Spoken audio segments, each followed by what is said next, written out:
What's up, everybody? Welcome into the alternative edge. Like I always say, this is Tony Cotillo. This is where fantasy insights meet value plays. This is the fantasy football and sports betting section of the Tony Cotillo Show. So make sure you like and subscribe to Tony Cotillo Show. The alternative edge will go twice a week, as always, like I talked about. And tonight I want to break down my first underdog best ball draft recap, and lots of surprises here. Lots of surprises. See it right up there on the screen. We'll go through pick by pick, talk about what was surprising, way I came out of the draft. Am I happy? Which I am. I think I had some really good late round gems that we'll talk about. So as always, make sure you're liking and subscribing to that Tony Cotillo Show on YouTube. Make sure you get over there. If you're on X, pop over to the YouTube show if you can, show some support. Again, I really love talking. This is the time we talk fantasy. This is the time we talk prop betting and futures, and this is what I love. Right, I did this for 2 to 3 years, for serious every weekend. Loved every minute of it. But sometimes things don't work out. You got to go a different way, and look, it is what it is. I don't care because now I get to do this whenever I want at any time I want. So again, and I'm a great partnership right now with the fantastic people over at Odd Shopper Tales. So more info to come on for that in the next coming weeks. Tell you how to get those parlays and everything when it goes into NFL season. But let's talk right and kick right off with the underdog draft. And I think the consensus of the number one pick. Let's just get right into it, man. I want to walk through this and talk about what Jamar Chase, right? The first two picks off the board are Jamar Chase, Justin Jefferson. I think a lot of people, their numbers 1 and 2. I think fantasy has definitely shifted to the receiver position, and it just continues to get stronger and stronger, especially this year, right? Because I do think there's a lot of question marks at the running back position. As great as the running back position was last year, I do think there's a lot more question marks this year, just based on usage, based on age, based on team concepts. It's just a lot to take in perspective, especially now where, I think what you have to remember is that even though Saquon had such a tremendous season, Derrick Henry had such a tremendous season, that they still needed those extra special games in order to get to that level. Meaning they weren't going to get the ball 25 plus times a game. Those days are over, right? So it's those big explosive plays, the big end zone touches that really are the main ingredient of their fantasy football success. And I think a lot of people forget about that. And, in turn, what they do is they kind of overdraft, right? So I just want to talk about my own perspective. So when I go into this right away, looking at these top threes, which are Jamar Chase, Justin Jefferson, then we go Saquon. I'm not sure I take Saquon at that level. I still am going to be a Bijan Robinson guy right now this year. In that spot.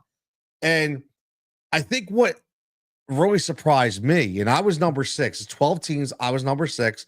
So we'll get to my team in a second. But Jahmyr Gibbs at number 5.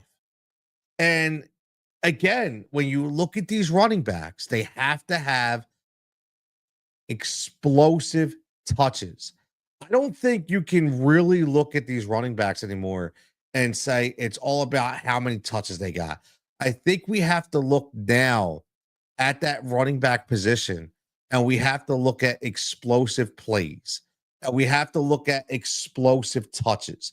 And I think that's the only way we're going to be able to take those running backs up to that specific area. So for me, my money, I come up at 6. I do think out of that top 5, the surprise to me was Jahmyr Gibbs at 5. I'm really surprised. So at number 6, I still, my outside number 1 wide receiver this year in fantasy football is going to be Drake London. And last year, I came in saying it was AJ Brown. And if it wasn't for a couple injuries, they're like that, it very well could have been AJ Brown. But this year, I do think with the development of Michael Penix and the way that offense is really constructed, and again, the explosive games that Drake London had, I do think Drake London has every opportunity to be that number one guy. Did I draft him here at that spot? No, only because looking at the way this went, I honestly thought I could come back and get him at 19, and I wasn't lucky enough to do that, which is fine. Kudos to I don't even want to say the name, whoever the JK the dog is here, because this was just a random best ball draft that I joined because I wanted to get my feel back. So I look at that. Good for him. Drake London at 14. I think that was good. So I take Amon-Ra St. Brown at number 6, who, for my money, is going to be the number 2 wide receiver in fantasy football this year.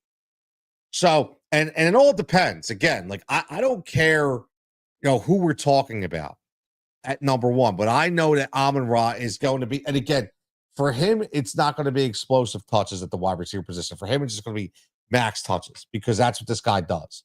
Okay. This guy just is all around the football. 164 targets last year, 146 the year before. He goes from 109 to 119. And then again, you look at that game to game, target to catch ratio, and he's one of the best, man. 7 targets, 6 catches, 10, 8, 8, 6, 10, 8, 7, 5, 7, 6, 8, 8, 8, 7. I mean, this guy, 7, 7, 8, 6. You're throwing him the ball, he's catching it, right? He's catching it. And I know everybody wants to talk about Jameson Williams. This is the Jameson Williams here. It's Jameson Williams here. Listen, man, this is just going to be another great Amon-Ra St. Brown year. Now, last year, yardage is down by about 250 yards. Okay. Average was down from 12 and a half to 11. I don't look at touchdowns as you guys will start to see how I draft and how I do. I don't look at touchdowns.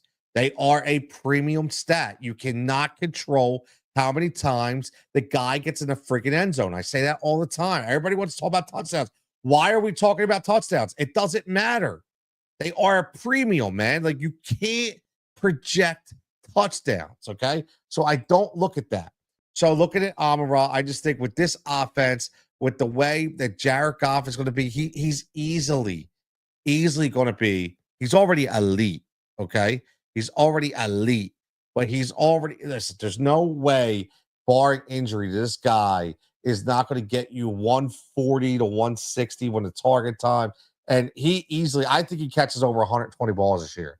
I think he has 1260, goes back up to about 1,500. I do. I think that average goes up, eclipses at 12 again, and I think he's right there. So Amon-Ra for me was my pick, okay, at number 6.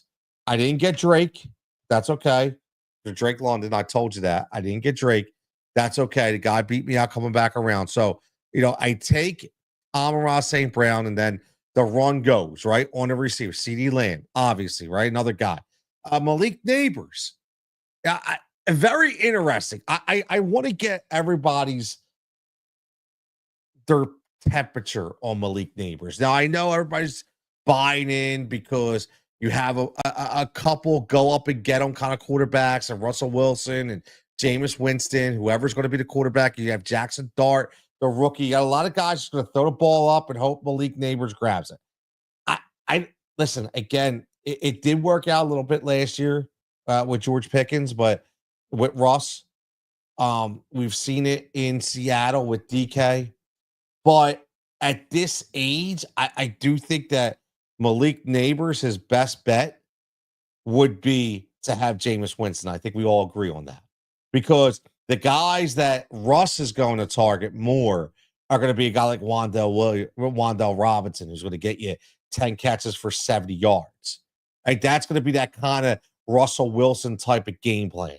I don't see, Malik Neighbors putting up number 8 overall fantasy football numbers like he is in this draft based on Russell Wilson, a quarterback. I don't see it. I don't think that's even remotely possible. When we look at this. So I'm not looking at that I would say if Jameis Winston was that guy, we'd be in a different stratosphere. So I do like Malik Neighbors, though. I just think that as long as the attitude stays well within him, he'll be okay. Again, number 9, Christian McCaffrey, and I'm not going to go through the whole draft. I'm just going to go through the first couple rounds, and then we'll talk some value, right? Puka Nacua at number 10, tremendous pick. Puka to me is in that top 5. But again, this top 5 was Jamar Chase, Justin Jefferson, Amon-Ra, CeeDee Lamb, Malik Neighbors. I think Puka goes above Malik Neighbors. I think Puka goes above CeeDee Lamb. And it's even with Devontae Adams. I don't care. I still think Puka gets his numbers. The forgotten guy, Nico Collins, 11. I mean, let's remember what Nico did. Okay. Let's remember what Nico did before, again, he only played 12 games last year, but when he was on the field, I mean, you're talking a lot of games where he put up major, major numbers. Now, that offense stuttered a little bit, okay, in the second year of CJ Stroud. So it should be interesting to see as long as get him healthy, he's there. I do think that as long as he's healthy, I think he's a lock for 100 catches this year. I think he gets 120 I'd say 120, 130 targets. They bring Christian Kirk over. That's fine. I think he gives him a lot of that stuff in the middle. They have Jaden Higgins, they have Jalen Noel, Xavier Hutchinson, a lot of names. So we shall see. Collins is a big guy, man. And we talk about this all the way. He out muscles guys. He's exactly every bit of what DeAndre Hopkins was, but probably even better, from a physicality standpoint. So I do think that, again, looking at what he offers, 14.8 yards per catch. Now, that was only 15th in the league last year. But guess what? He was ahead of guys like a Jamar Chase, a Zay Flowers, and a Tyreek Hill. So, again, he's very, very sneaky. Very, very sneaky. And I think he's easily a wide receiver 1. He's locked for 100 catches as long as he can stay healthy. And I think that 14.8 will go closer to the 2023 16.2. So I think he'll be around 15.5, when it comes to yards per catch. So I do think that that's something that we can look at. Again, this is Tony Cotillo right here on the Alternative Edge, part of the Tony Cotillo Show. Subscribe. As always, any fantasy questions, anything that you're looking at, what you're thinking about this best ball draft, let me know. Hit me up.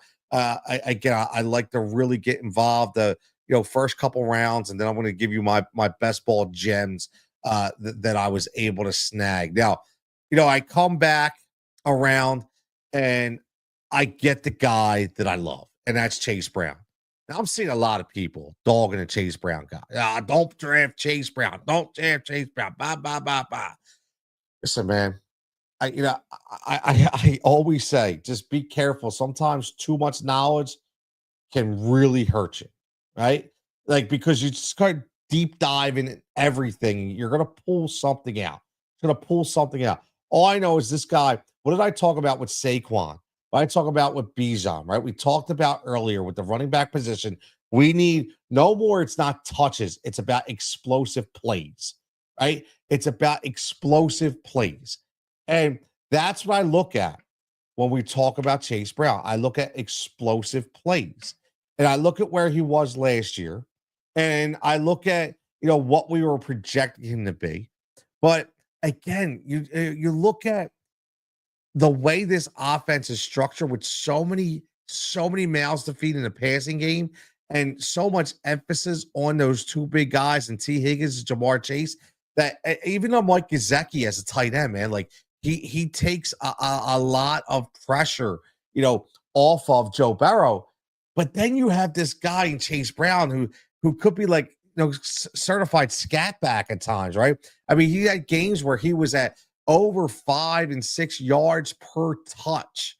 Okay. And he does it in the passing game as well. He's had punting games with 8 and 11, respectively, when it comes to targets out of the backfield. So the one thing that I do really like, about Chase Brown, that again, we talk about explosive plays, but because of those explosive plays, he was able to take everything except four. Now, I don't even take the first three games because the first three games, everybody thought was going to be Zach Moss. Last year, and his numbers were very indicative of that.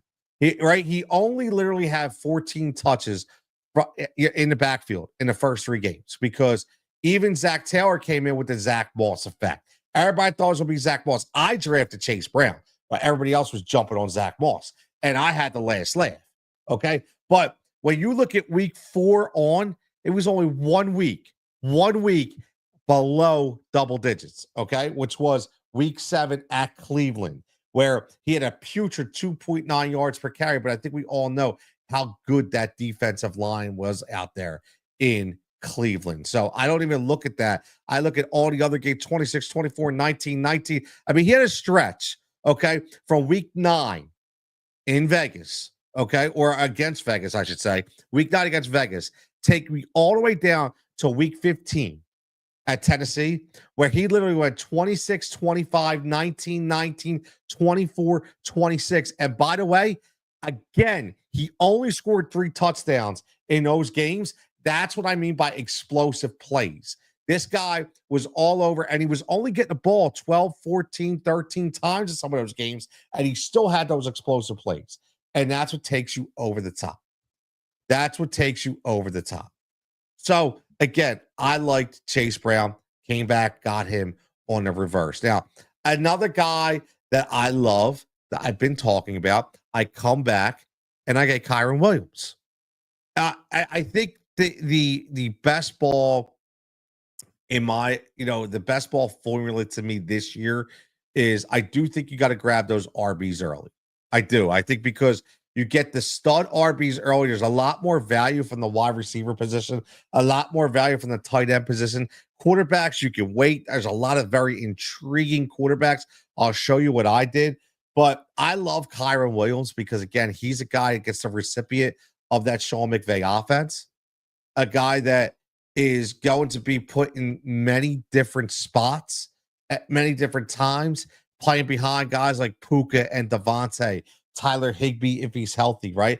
Matthew Stafford's going to look for him in the passing game, but Sean McVay is going to allow him to run the rock. They have a very, very good offensive line when it's healthy, and he will continue. There was times when it was bad last year.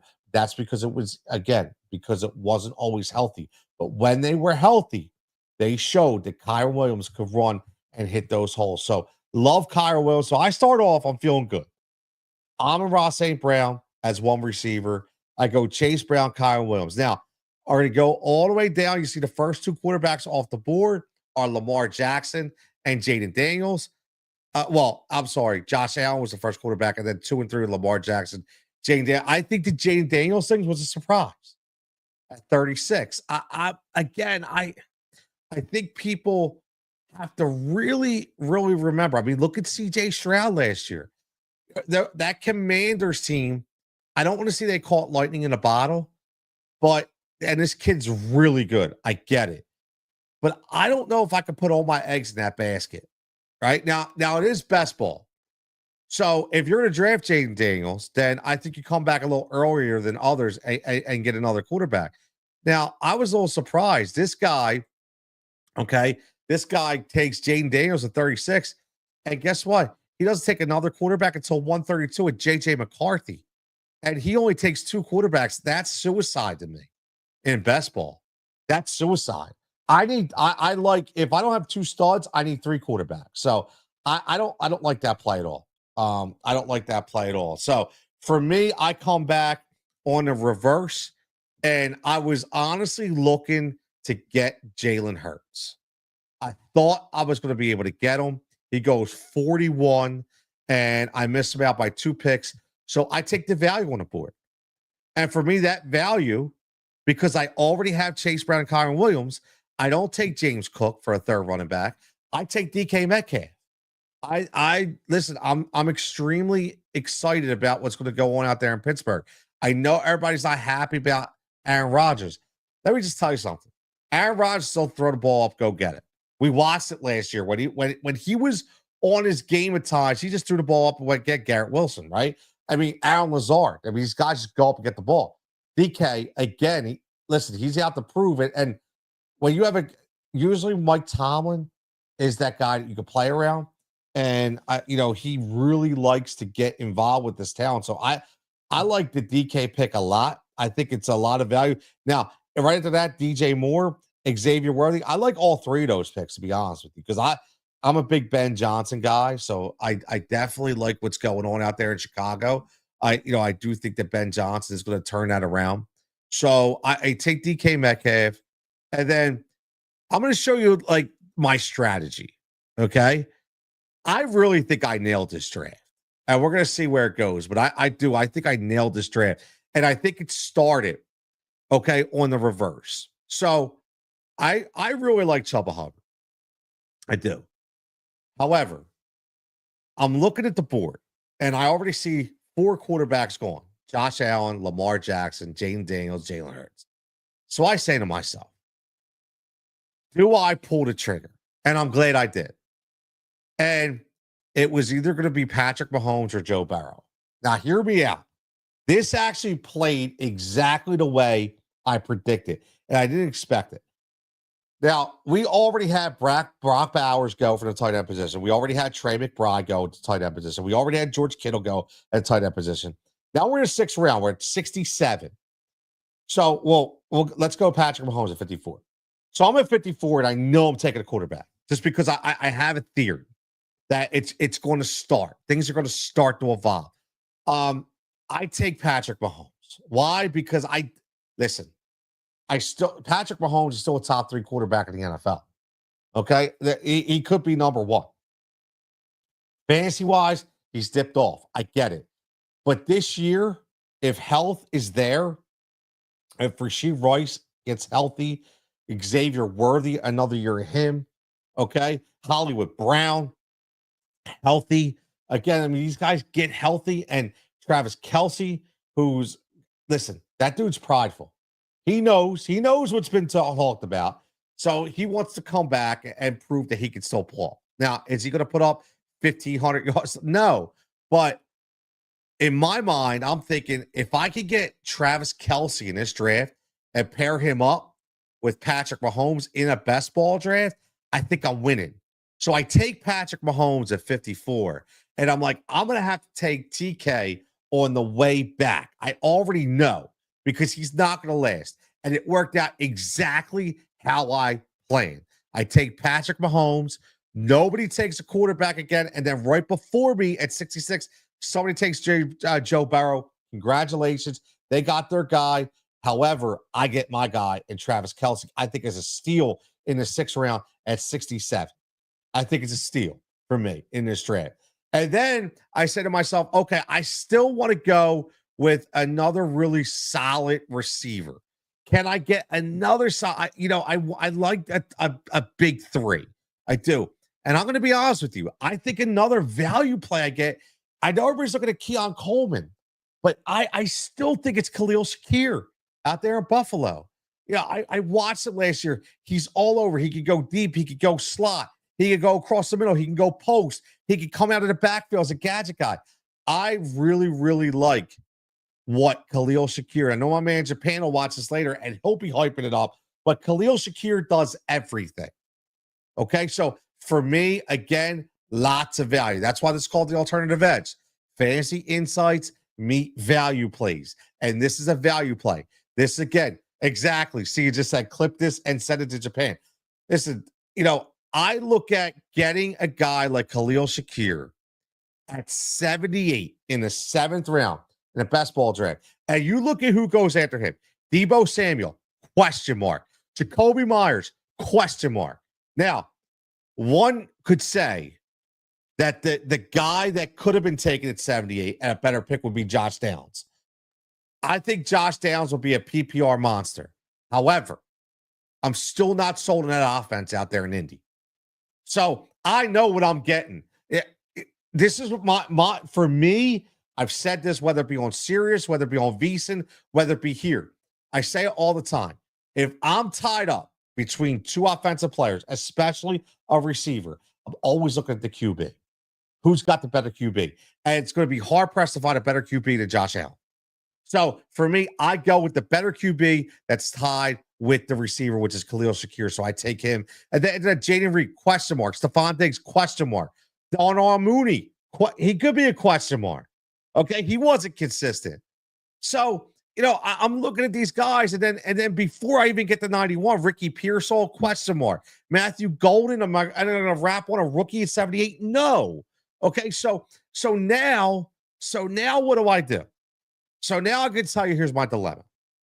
I look at, do I go value, in my opinion, with wide receiver? Because I do think that I could get some extreme value in round 8 with Brandon Ayuk. Okay. I think Brandon Ayuk can give you really value at 92 overall in this draft. However, I take a shot. My shot is, I told you before, I love Ben Johnson. Okay. And I like 2 very, very good quarterbacks. So I go Caleb Williams. And I go Caleb Williams because I say to myself, I want to pair him up with a value guy later on. Now, I know, obviously, DJ Moore's gone. Odunze is gone. I get all that. So I want to do the same thing in my best ball team where I have Mahomes and Kelsey. So I'm looking at Caleb Williams like, all right, I know I could get Loveland later on, the rookie, the tight end from Chicago. I know. And again, remember how Ben Johnson would utilize the tight end position with Sam Laporta. Was he worried about Sam Laporta as a rookie? Hell no. Was Loveland, is he as touted as Laporta? No. However, same situation, same offensive guy. So I look at this and go, okay, I'm going to take Caleb Williams, and then I'm going to come back and take Loveland. Well, here's the thing. I look at the draft board, and I see how it's going, and a bunch of people, you see, I started wrong. Kyler Murray goes, who you guys know, if you follow me, I can't stand. Bo Nix, gone. Justin Fields, gone. Now the tight end starts going. Jonnu Smith. But then I was like, okay, if the tight ends start to go, I'm going to take Loveland. But then it didn't. Goes Brock Purdy, BR Jr., okay? And then I think I tell you guys, it's all about value. To me, a steal, an absolute steal. And that's Tyrone Tracy Jr. Sitting there at 102. Okay. 102 overall. Tyrone Tracy Jr. To me, again, he's an absolute stud because he could do it all. And that team is going to be all over the place. So they're just going to be trying to find something that clicks. And Dable, if he can rely on Tracy, no matter who's a quarterback, they're going to need a solid running game out there. We already know it, whether it's Jameis, whether it's Russ, whether it's Jackson Dart, doesn't matter. They need a solid running game. And then Tyrone Tracy showed you last year that he could be that PPR guy too. So for me, 102, I go Tracy because I know, I feel it. Nobody's looking at Colson Loveland that I can get him later. And I played it right.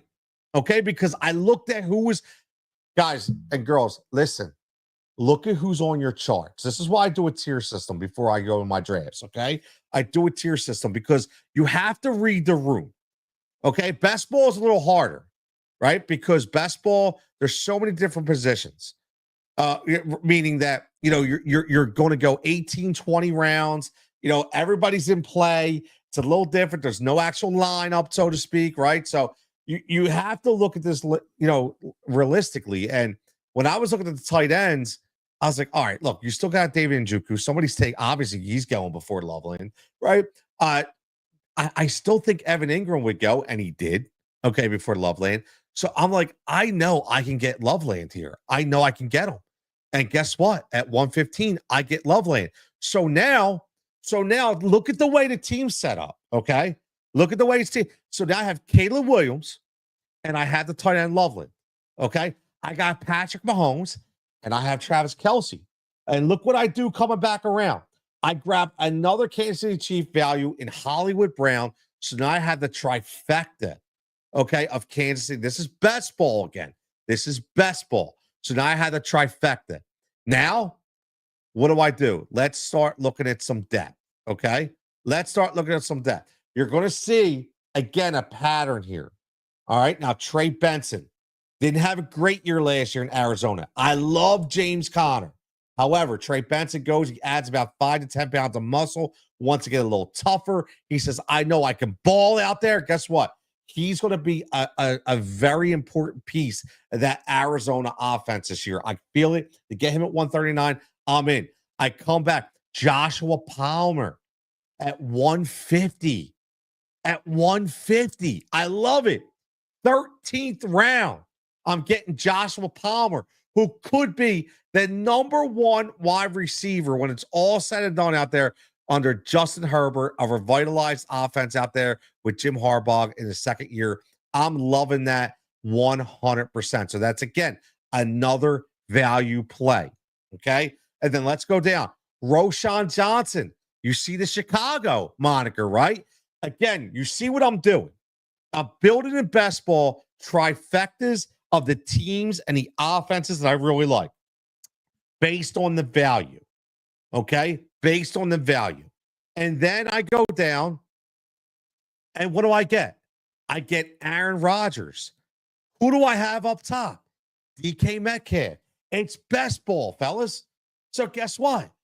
If Pittsburgh has a bomb-ass week, I got them both. If Kansas City has a bomb-ass week, I got all three. Okay? If Chicago has a bomb-ass week, I got three. That's how my team is set up. And then, listen, I have my last three picks. I'm going to get out of here on this. I absolutely love. De'Ami Brown played a critical role last year with Washington. He goes over with that offense that's going to try to revitalize himself. There's no more Christian Kirk. There's no more Gabe Davis, right? De'Ami Brown goes over to Jacksonville. I think he carves himself a role over there. Okay, no more Evan Ingram. He carves himself a role over there, and I think that he could be a very solid wide receiver too, easily. Okay, and to get him at 187 in the 16th round of an 18-round best ball draft, to me, is great. And then you always got to find those. And again, I'm not a Taysom Hill guy, but when I can get a guy in Taysom Hill, okay, that can be involved in so many different statistical categories at 198 as my backup, technically, even though they all play, obviously, it's all about who scores the most that week. But Taysom Hill at 198, I absolutely love it. I absolutely love it. And by the way, I love 199 Dalton Schultz. I think that was a fantastic pick, okay, for the next team in line. I think that was a fantastic pick. And then I finish up with, again, this could be the steal of my draft. This could be the steal of my draft. Raheem Mostert. I took Raheem Mostert last. And I know everybody's be like, okay, so what? Raheem, what are you getting so excited about Raheem Mostert for? Well, I'm getting excited because I have another explosive guy, right? Another explosive guy. And I know you're going to give me the Ashton Genty. I get it. But guess what? Ashton Genty is going to be used in so many varieties and packages out there that there's going to be many a times where both these cats are going to be on the field. So again, Raheem Mostert gives me that opportunity. He's the last pick in the draft. He's my last pick. And again, I don't look at touchdowns, but when I look at best ball, I just look at the guy's opportunity that can fill up a stat board if he needed to. He could easily score double-digit touchdowns, possibly, right? I took him in the 18th round. So again, I love Raheem Mostert. So what I will say this as I sign out here on the alternative edge. The reason why I want to recap this is give you an idea of how I get different, how I look at value. In this best ball draft, I have three trifectas on three of the same teams of three offenses in Detroit, Chicago, in Pittsburgh, and Kansas City, where I think I'm high on them for certain reasons. And I love the fact that I can have all of them as explosive plays every single week. That's how I did it. Now, how do you do it? What's your next draft going to be like? So make sure you keep following right here on the Alternative Edge, part of the Tony Cotillo Show. Obviously, it has its own playlist, has its own times, it has its own shows. Get with me in the comments in YouTube, break it down, let me know what you're thinking. Got any questions? Hit me up. I'd love to answer them. I'd love to help as much as I can. Maybe you can help me as well.